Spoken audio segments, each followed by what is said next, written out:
Good morning class. BA first year second semester. आज मैं आप लोगों को प्राकृतिक रेशों में जांतों वर्ग के रेशे ऊन के बारे में जानकारी देने जा रही हूँ। अभी तक मैंने आपको वानस्पतिक रेशों के बारे में बताया है। वानस्पतिक रेशे जो आपके सिलेबस में कपास और लिनन है, उनकी जानकारी मैंने आपको अपने आगे जो वीडियो मैंने आपको दिए हैं उसमें दी है। अब मैं इस वीडियो में आपको जांतव रेशे के बारे में बताने जा रही हूँ, जो हमें जानवरों के शरीर पे उगने वाले बाल से प्राप्त होते हैं। अगर ये कहा जाए कि सभी जानवरों के बाल का प्रयोग ऊन बनाने में किया जाता है तो ये गलत होगा, क्योंकि कुछ ही बालों में ऐसे गुण पाए जाते हैं जिनसे कि रेशा तैयार किया जा सकता है और उन्हीं रेशों से ऊन बनते हैं। ये जानवर ज्यादातर ठंडे प्रदेशों में पाए जाते हैं। ऊन पशुओं के शरीर से बाल को काटकर उन्हें जमाकर अथवा उन्हें पतले धागों में बांटकर उनसे बुनाई करके या निटिंग के द्वारा वस्त्र तैयार किए जाते हैं। जमाकर, पहले जब लोग रेशों के बारे में नहीं जानते थे तो वो लोग जानवरों की खाल को उतारकर उसे साफ करके उसे ढककर अपने शरीर को ढककर ठंड से बचाने या फिर वस्त्रों के रूप में प्रयोग करते थे। लेकिन जब उन्हें रेशों की जानकारी होने लगी तो धीरे धीरे उन्होंने उन बालों से बटाई, कटाई और छटाई के द्वारा रेशे बनाना प्रारंभ कर दिया। आज भी हम लोग दोनों तरीके से ऊन के या बालों का प्रयोग वस्त्र बनाने में करते हैं। एक तो जमाव के द्वारा और दूसरा उनसे धागे बनाकर उनसे बुनाई के द्वारा। ऐसा माना जाता है कि सबसे अच्छा ऊन सबसे पहले स्पेन में उत्पन्न होता था। यह मैरिनो वूल के नाम से प्रसिद्ध था। भारत भी बहुत पहले से ऊनी वस्त्रों के संदर्भ में जाना जाता रहा है। यहाँ के कश्मीर के पश्मीना शाल को अत्यधिक प्रसिद्धि मिली है और ये बहुत ज्यादा लोकप्रिय भी रहा है। ऊन सभी देशों में अब उत्पन्न किया जाता है, क्योंकि पहले जिन ठंडे प्रदेशों में ऊन का रेशा या ऊनी वस्त्रों का उपयोग होता था या जहां से ऊनी वस्त्र मंगाए जाते थे, लोगों ने उस जानकारी को प्राप्त करने के लिए उन जानवरों को पालना प्रारंभ कर दिया और उन जानवरों को पालने के बाद उनके बालों से रेशे बनाने भी प्रारंभ कर दिए। ऐसा माना जाता है कि ऊन भेड़ के बालों से प्राप्त किया जाता है, परंतु भेड़ के अतिरिक्त कुछ अन्य जानवर भी हैं, जैसे कि घोड़े, ऊंट, खरगोश, लोमड़ी, हिरन, बकरी, इन सब के बाल भी ऊन का रेशा बनाने के लिए प्रयोग किए जाते हैं। इसमें कुछ विशिष्ट जानवर भी होते हैं जो दुर्लभ हैं, जिनको हर जगह नहीं पाला जा सकता या जो हर जगह मौजूद नहीं होते हैं। उनसे भी अच्छी श्रेणी का ऊन प्राप्त होता है और ऐसे ऊन उत्तम श्रेणी के वस्त्र बनाने में प्रयोग होते हैं। उत्तम श्रेणी के वस्त्र, उनके दो कारण हैं। पहला तो ये कि वो जानवर बहुत दुर्लभ हैं और हर जगह प्राप्त नहीं होते हैं, इसलिए उनका रेशा मिलना बहुत मुश्किल हो जाता है। और दूसरा ये कि उनके जो बाल होते हैं उनसे उत्तम कोटि का यानी बहुत अच्छी कोटि का रेशा प्राप्त होता है। ऊन से बने वस्त्र प्रायः दो प्रकार के होते हैं। एक तो ऊनी वस्त्र होता है और दूसरा हम वेस्टर्न वस्त्र कहते हैं। ऊनी वस्त्र और वेस्टर्न वस्त्र में अंतर सिर्फ इतना होता है कि जब हम ऊन का रेशा तैयार कर रहे होते हैं तो उस समय हम ऊन पर अत्यधिक बटाई करके या एक विशेष प्रकार की कताई करके उनसे वेस्टर्न धागे बनाते हैं। ऊनी धागे और वेस्टर्न धागे में अंतर ये होता है कि जो ऊनी धागे होते हैं वो थोड़े फूले फूले, मोटे, उनके रेशे ऊपर फुंसी की तरह निकले होते हैं और वो कोमल होते हैं। जो वेस्टर्न धागे होते हैं वो बहुत चिकने होते हैं, पतले होते हैं, कड़े होते हैं और लंबे रेशों से बनाए जाते हैं। वेस्टर्न धागों से बहुत उत्तम कोटि का वस्त्र बनाया जाता है। इसलिए जब हम बालों को उतारते हैं, जानवरों के शरीर से उतारते हैं, उन्हें साफ करते हैं और जब उन पे कताई की प्रक्रिया करनी होती है तो उन्हें हम कॉम्बिंग के द्वारा उनमें से बड़े रेशे और छोटे रेशे अलग कर लेते हैं। छोटे रेशों में हम कुछ अन्य रेशों को मिलाकर उनकी मजबूती को बढ़ाते हैं, क्योंकि जो छोटे रेशों से ऊन बनते हैं उन पे कताई प्रक्रिया कम होती है, बहुत ज्यादा नहीं की जा सकती है, क्योंकि ऊन एक कमजोर रेशा माना गया है। इस वजह से हम उसमें अन्य रेशों को मिलाकर उसे मजबूत बनाते हैं और उनसे वस्त्र तैयार करते हैं। वेस्टर्न धागे लंबे रेशों से बनाए जाते हैं और उनपे कताई और बटाई की प्रक्रिया अधिक होने के कारण ये रेशे ज्यादा मजबूत भी माने जाते हैं। ऊन के निर्माण की प्रक्रिया, किस तरीके से हम जानवरों के शरीर से बाल को उतारते हैं और किस तरह से उन बालों से रेशा बनाया जाता है, फिर उस रेशे से किस तरह वस्त्र बनाए जाते हैं और उन वस्त्रों को बनाकर हम किस तरह मार्केट तक पहुंचाते हैं, ये सारी प्रक्रिया इन बिंदुओं के अंतर्गत बताई जा रही है। जिसमें पहला है कटाई। जानवरों के शरीर से बालों को काटना, ये सबसे प्रथम प्रक्रिया है। जो भी जानवर, जिनके भी बाल हमें प्राप्त करने हैं, उनके शरीर से बालों को उतारा जाता है। ये प्रक्रिया हम दो प्रकार से करते हैं। पहली तो है हाथ द्वारा और दूसरी मशीन द्वारा। हाथ द्वारा बालों को निकालने में अधिक समय लगता है और विशेषज्ञ की आवश्यकता होती है, या कह सकते हैं कि एक स्पेशलिस्ट जो होता है वही सही तरीके से जानवरों के शरीर से बालों को उतार पाता है। इसलिए अब ये क्रिया मशीन द्वारा ज्यादा प्रयोग की जाती है। इसके बाद बालों को उसके शरीर से उतारने के बाद बालों में जो तैलीय पदार्थ पाया जाता है, बालों में एक ऑटोमेटिक प्राकृतिक तैलीय पदार्थ होता है और कुछ अशुद्धियां होती हैं जिनको गर्म पानी में धो करके उनका तैलीय पदार्थ अलग कर लिया जाता है और उन अशुद्धियों को अलग करके बालों को साफ और स्वच्छ कर लिया जाता है। इसके बाद उन पर छटाई और उनकी ग्रेडिंग की जाती है। छटाई, अब हम क्या करते हैं कि जो बाल हमें प्राप्त होते हैं उन बालों को हम पहले से लेके आखिरी तक ग्रेडिंग करते हैं कि उच्च कोटि का कौन सा बाल होगा, निम्न कोटि का कौन सा, मध्यम कोटि का कौन सा होगा। इस तरह से कुल 15 से 20 श्रेणियां ऊन की बनाई गई हैं। जो भी पूरे शरीर से बाल उतरता है जानवर के, उस पूरे बाल की जो श्रेणियां हैं वो उसकी टाइप, यानी कि बालों के जो टाइप हैं, प्रकार हैं, उनकी लंबाई, उनकी महीन, कितना महीन है, कहाँ पे मोटा है, उनकी मजबूती, उनका खिंचाव, इन सब के आधार पर 15 से 20 श्रेणियां ऊन की बांटी गई हैं और इन्हीं आधार पर उनको अलग किया जाता है, छाटा जाता है। इसके बाद आता है ऊनों को स्वच्छ करना। अब हम इन्हें श्रेणियों में बांटने के बाद इन्हें आसक्त क्षार से, यानी हल्के क्षार में कई बार धोते हैं और धोने के बाद इनको साफ करते जाते हैं, इनसे अशुद्धियां दूर करते जाते हैं। इस प्रक्रिया के द्वारा जो ऊन हमें मिली होती है, यानी कि जो बाल होते हैं, वो अब नरम हो जाते हैं। नरम करने के बाद अब हम इन बालों को धूप में सुखाते हैं, लेकिन इस बात का विशेष ध्यान रखना होता है कि इस जो बाल हैं उनसे पानी पूरी तरह से सूखने ना पाए। अगर ये पूरी तरीके से सूख जाएंगे तो ये कड़े हो जाएंगे, इनको संभालना मुश्किल हो जाएगा और रेशा जब कड़ा हो जाएगा तो वो आसानी से टूट भी सकता है। इसलिए जब इनमें हल्की हल्की नमी हो तभी इन बालों को उठा लेना चाहिए। उठाने के बाद अब हम इन बालों में तेल का छिड़काव करेंगे या उनको चिकना करेंगे, इसलिए ताकि हम उन्हें आसानी से संभाल सकें और उन्हें नरम बना सकें। बालों को धुलने, सुखाने और नरम बनाने के बाद उन्हें रंगा जाता है।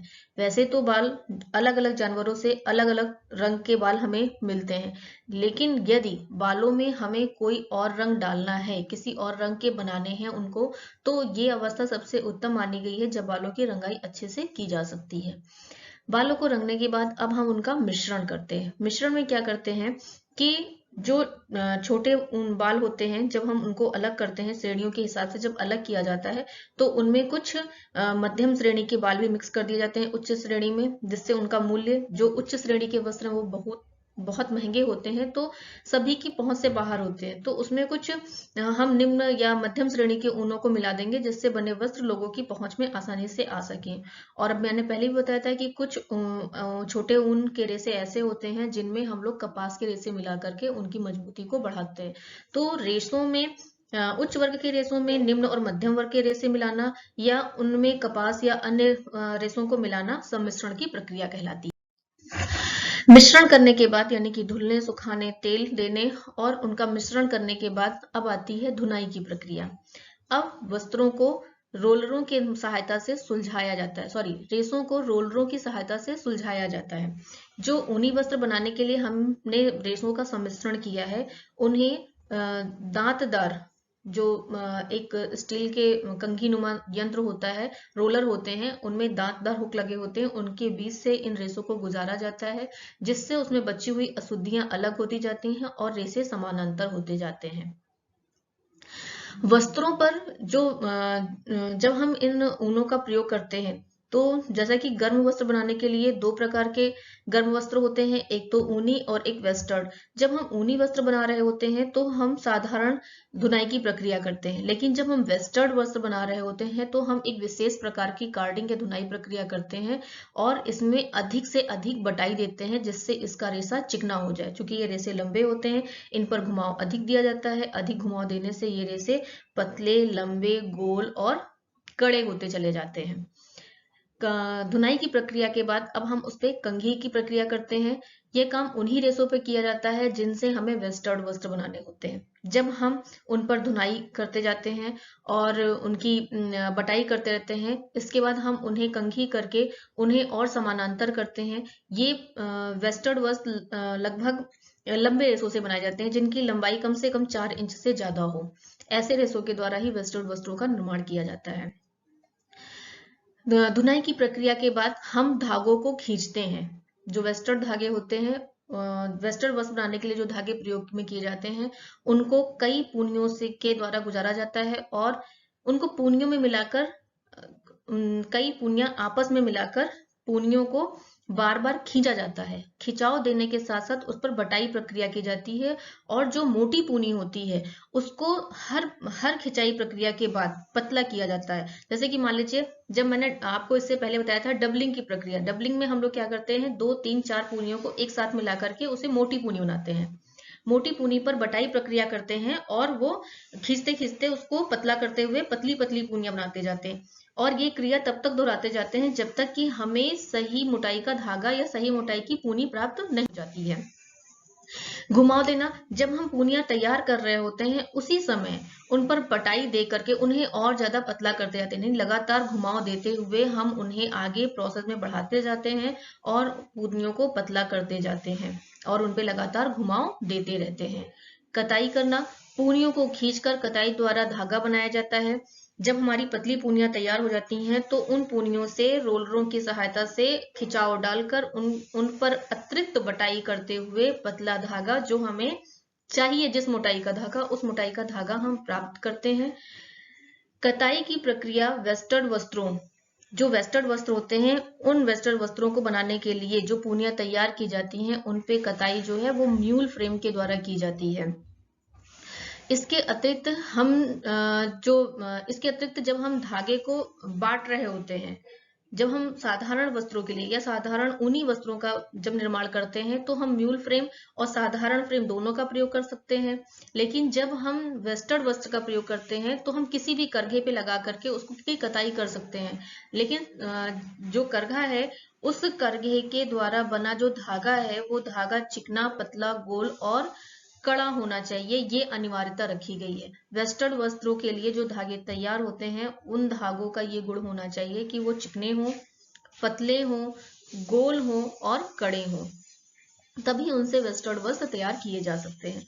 बार बार मैं आपको बता रही हूँ, ऊनी वस्त्र और वेस्टर्न वस्त्र। ऊनी वस्त्र के लिए जो धागे बनाए जाते हैं वो फुज्जीदार होते हैं, मतलब धागों के बीच में गैप होता है, उनके ऊपर रोए उठे होते हैं, वो फूले फूले होते हैं, मुलायम होते हैं और उतने ज्यादा मजबूत नहीं होते जितने वेस्टर्न वस्त्रों के लिए जो धागे होते हैं वो मजबूत होते हैं। उनको क्योंकि उनपे बटाई और कताई की प्रक्रिया बहुत कम की जाती है। जो वेस्टर्न वस्त्र होते हैं उन पर जो हम धागा प्रयोग करते हैं, उनके लिए जो धागा प्रयोग करते हैं वो उन पर कताई की प्रक्रिया, घुमाव देना, बटाई की प्रक्रिया ये सब ज्यादा की जाती है, इसलिए ये धागे चिकने हो जाते हैं। पहली बात, ये लंबे रेशे के होते हैं इसलिए भी ये चिकने हो जाते हैं, पतले होते हैं, गोल होते हैं और ये चिकने पतले होने के कारण, क्योंकि इनके बीच में गैप कम होता है, इसलिए थोड़े से कड़े भी दिखाई देते हैं। धागा तैयार होने के बाद उनसे वस्त्रों की बुनाई की जाती है। ये बुनाई जो ऊनी वस्त्रों पर की जाती है वो सादी और ट्विल बुनाई है, जबकि वेस्टर्न वस्त्रों के लिए हम लोग ट्विल बुनाई का उपयोग करते हैं। वस्त्रों के बनने के बाद उन पर भराई की प्रक्रिया की जाती है। भराई कैसे होती है? जब हम वस्त्रों की बुनाई करते हैं तो वस्त्रों के बीच में जो गैप होता है उस वस्त्र को साबुन युक्त पानी में डालकर उन पर दबाव दिया जाता है। दबाव देने से वो रेशे फूल जाते हैं और आपस में फंसकर सघन हो जाते हैं और जो जितना उस ऊनी वस्त्र को सिकुड़ना होता है वो उतना सिकुड़ भी जाता है, यानी कि जब वो अपनी जगह को कम कर देते हैं तो वो जो गैप होता है उनके बीच का वो कम हो जाता है, इसीलिए उसे भराई प्रक्रिया कहते हैं। इस प्रक्रिया के द्वारा जो ऊनी वस्त्र होते हैं या जो वस्त्र होते हैं वो थोड़े से उनकी मजबूती और बढ़ जाती है और वो थोड़े से और ज्यादा टिकाऊ हो जाते हैं। भराई के बाद हम अब वस्त्रों को स्थिर करते हैं। स्थिर करने का काम भारी सिलेंडरों की सहायता से किया जाता है। भारी सिलेंडरों को वस्त्रों के ऊपर से गुजारा जाता है, जिसे कि एक तरीके से ये भी कह सकते हैं कि उन पर हल्का प्रेस भी होता जाता है और जो वस्त्र हैं वो दबाव के साथ दबते जाते हैं और वो उनका जो रूप है वो स्थिर होता चला जाता है।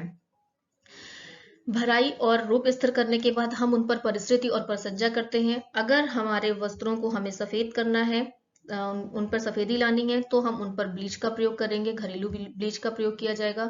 इसके साथ ही साथ अतिरिक्त परिसज्जा के तौर पर हम रेशों की कटाई, उन पर इस्त्री करना, उनकी छटाई करना, रेशों को झुलसाना इत्यादि प्रक्रियाएं जो परिसज्जा की है वो सब भी इस समय कर सकते हैं।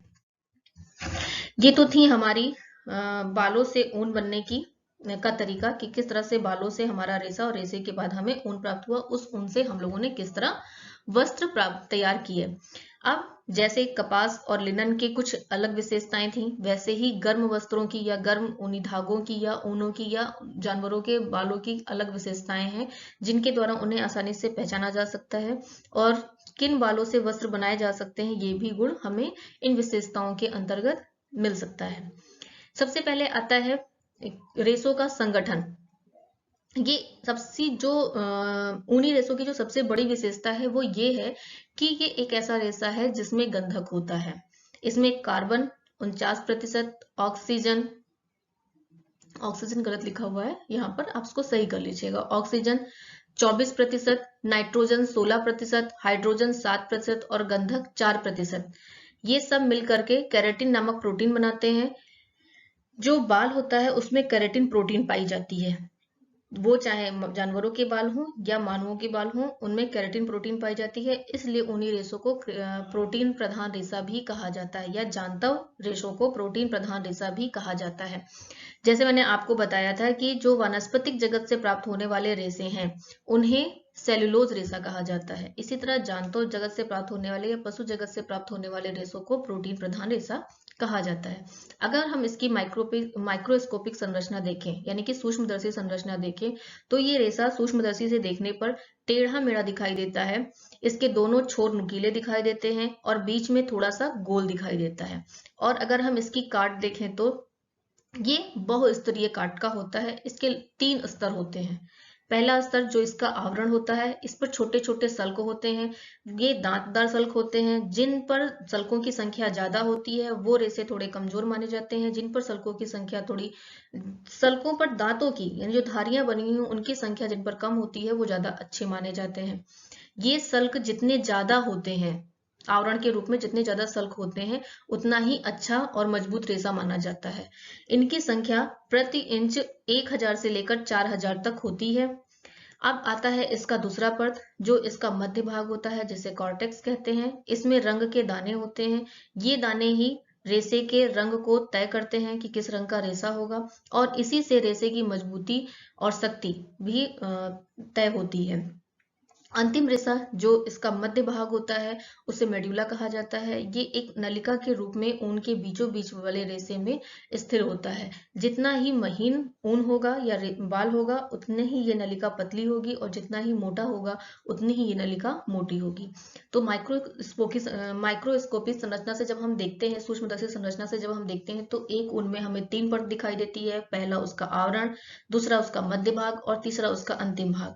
पहला जो आवरण है यानी कि उस पर सल्कें होती हैं और जो मध्य भाग होता है कॉर्टेक्स, उसमें रंग के दाने और रेशे की मजबूती होती है। जो अंतिम भाग होता है मेड्यूला, वो एक पतली नलिका होती है जो धागे की मोटाई या धागे के व्यास को निर्धारित करती है। धागे की, अगर ऊनी वस्त्रों के रेशों की लंबाई की बात करें तो ये बहुत अधिक लंबे नहीं होते हैं, सामान्यतः 1 से 3 इंच तक होते हैं। कुछ विशेष किस्म के जो जानवर होते हैं उनके बाल कुछ लंबे पाए जाते हैं। मजबूती के मामले में ये रेशा सबसे निर्बल रेशा माना गया है, यानी कि इसकी मजबूती बहुत कम होती है। जैसे कि कपास और लिनन की मजबूती अधिक मानी गई है और भीगी अवस्था में उनकी मजबूती और ज्यादा बढ़ जाती है। परंतु जो ऊनी वस्त्र होते हैं या ऊनी रेशे होते हैं, उनकी मजबूती गीली अवस्था में या भिगोने पर और ज्यादा कम हो जाती है। लगभग 25% वो अपनी मजबूती को और खो देते हैं जब उन्हें भिगोया जाता है। तो मजबूती के संदर्भ में और लंबाई के संदर्भ में ये रेशा कम है, यानी इसकी लंबाई भी बहुत अधिक नहीं होती और मजबूती भी बहुत ज्यादा नहीं होती है। अगर प्रतिस्कंदता का गुण देखें तो ऊनी रेशे में ये गुण बहुत ज्यादा होता है। हम इसको कितना भी दबा दें, बहुत छोटा कर दे दबाकर, एकदम एक मुट्ठी के अंदर अगर हम किसी चीज को सिकोड़ लें, कुछ रेशों को सिकोड़ लें और फिर उन्हें छोड़ें तो वो पूरा भर जाते हैं, यानी कि दबाकर छोड़ने पर वो फिर से अपना आकार ग्रहण कर लेते हैं। ये गुण इनमें बहुत ज्यादा पाया जाता है। रंग और चमक की बात करें तो ऊनी रेशों का एक प्राकृतिक रूप होता है, रंग होता है। जिस किस्म के जानवर के जैसे बाल होंगे, मतलब कि जो उनका रंग होता है वो जानवरों की किस्म पर निर्भर करता है। विभिन्न रंग के ऊन हमें प्राकृतिक रंग हमें मिल सकते हैं उसमें। इन्हें आसानी से रंगा भी जाता है, रंगा भी जा सकता है। मतलब कि जैसे अगर ऊनों को हमें ऊनी वस्त्रों को रंगना हो तो भी ये प्रक्रिया आसान है, और अगर रेशों को रंगना हो तो भी ये प्रक्रिया आसान है। अलग अलग जाति के जो जानवर होते हैं उनसे प्राप्त होने वाले बालों की चमक भी अलग अलग होती है। कुछ जानवर ऐसे होते हैं, कुछ पशु ऐसे हैं जिनके बालों की चमक धुंधली होती है या बहुत ज्यादा चमकीले नहीं होते हैं, लेकिन कुछ पशु ऐसे हैं जिनके बाल बहुत ज्यादा चमकीले होते हैं। ताप संवहन की बात करें तो प्रोटीन का जो रेशा होता है वो कुसंवाहक है ताप का, यानी कि ये हमारे शरीर की गर्मी को शरीर से बाहर नहीं जाने देता है, उसी में बनाए रखता है। इसीलिए इसको शीत ऋतु के लिए अच्छा वस्त्र माना गया है। यानी कि ठंडी में या ठंडी जगहों के लोग ऊनी वस्त्रों का प्रयोग इसीलिए करते हैं ताकि उनके शरीर की गर्माहट अंदर ही बनी रहे और उन्हें ठंड से बचाव मिलता रहे। सिकन प्रतिरोधकता में अगर हम देखें तो ऊनी वस्त्रों में सलवट नहीं पड़ती है। वेस्टर्न वस्त्र जो होते हैं उनमें हल्की फुल्की सिलवट आ भी जाती है तो उन्हें हल्के ताप के द्वारा दूर किया जा सकता है, लेकिन जो ऊनी वस्त्र होते हैं उनमें ये सिकन प्रतिरोधकता अच्छी पाई जाती है, उनमें सलवट नहीं आती है। प्रत्यास्थता के मामले में देखें तो ये एक प्रत्यास्थतापूर्ण रेशा माना गया है। इसको हम खींच कर बढ़ा सकते हैं। ये अपनी मौलिक लंबाई से 30 इंच अधिक लंबा बिना टूटे बढ़ सकता है। यानी कि अगर हम इसको खींचे तो जितनी इसकी प्रॉपर लंबाई है उस लंबाई से ये 30 इंच तक और बढ़ सकता है। यानी कि ये फैलने वाला वस्त्र होता है, इसका कोई शेप नहीं होता। अगर आप एक पतले दुबले व्यक्ति को कोई वस्त्र, ऊनी वस्त्र पहना रहे हैं और वही वस्त्र आप किसी मोटे व्यक्ति को पहना रहे हैं तो वो उसको आसानी से आ सकता है। अवशोषकता के मामले में ये पानी को जल्दी सोखता है, जल को जल्दी सोखता है और धीरे धीरे सोखता है। यानी कि इसका जो पानी है वो बहुत धीमे धीमे धीमे धीमे करके वाष्प बनकर उड़ता है।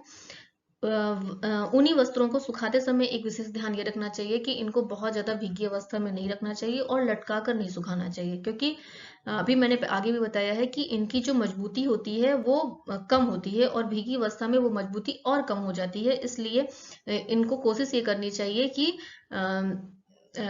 सूखी सूखी धुलाई यानी कि लॉन्ड्री वॉश कराई जाए तो इनकी मजबूती बनी रहती है। ब्लीच का प्रभाव, इन पर तीव्र हानिकारक ब्लीच का प्रभाव पड़ता है। हाइड्रोजन पेरोक्साइड जैसे घरेलू बीज का प्रयोग हम आसानी से कर सकते हैं इन वस्त्रों को सफेदी देने के लिए। जैसे कुछ सफेद वस्त्र ऐसे होते हैं, ऊनी वस्त्र, जो धूप की वजह से या पसीने की वजह से पीले पड़ जाते हैं, तो उन पर हम इस हल्के ब्लीच का प्रयोग करके उनमें सफेदी ला सकते हैं। सूखे ताप का प्रभाव, इस पर बहुत ज्यादा गर्म इस्त्री का प्रयोग नहीं किया जा सकता है क्योंकि ऊन के रेशे सिमट सकते हैं। ये जल्दी जलते नहीं। इसका तात्पर्य यह है कि जब हम इसको डायरेक्ट आग के संपर्क में लाते हैं तो ये जलने लगते हैं, लेकिन जैसे ही हम आग को हटाते हैं तो क्या होता है, ये बुझ जाते हैं। मतलब लौ को हटाते ही ये अपने आप ऑटोमेटिक बुझ जाएंगे और जब ये जलते हैं तो उस समय जो गंध आती है वो गंध बिल्कुल ऐसी होती है जैसे कोई बाल जला रहा हो या किसी पक्षी के पंख को जला रहा हो, इस तरह की गंध उसमें आती है। अम्ल और क्षार के प्रभाव में देखें तो ऊन का जो रेशा होता है ये वो क्षारीय पदार्थों से बहुत जल्दी उस पर हानि पहुंचती है, यानी बहुत जल्दी क्षतिग्रस्त हो जाते हैं। इसलिए क्षारीय पदार्थों का प्रयोग ऊन के रेशों पर नहीं करना चाहिए। सॉफ्ट जो साबुन होते हैं, सॉफ्ट जो डिटर्जेंट होते हैं, उनका प्रयोग करके हम इनको धुल सकते हैं या फिर लॉन्ड्री वॉश ज्यादा बेस्ट होता है। अम्ल के तीव्र घोल का भी इन पर बुरा प्रभाव पड़ता है, इसलिए हम तनु घोल से इनको, मतलब अगर हमें जरूरत है उस पर यूज करना है, कोई दाग धब्बा उसको छुड़ाने के लिए, तो हम अम्ल के तनु घोल का प्रयोग उन पर कर सकते हैं। उससे इसे हानि, हल्की हानि पहुंचती, बहुत ज्यादा हानि नहीं पहुंचती है।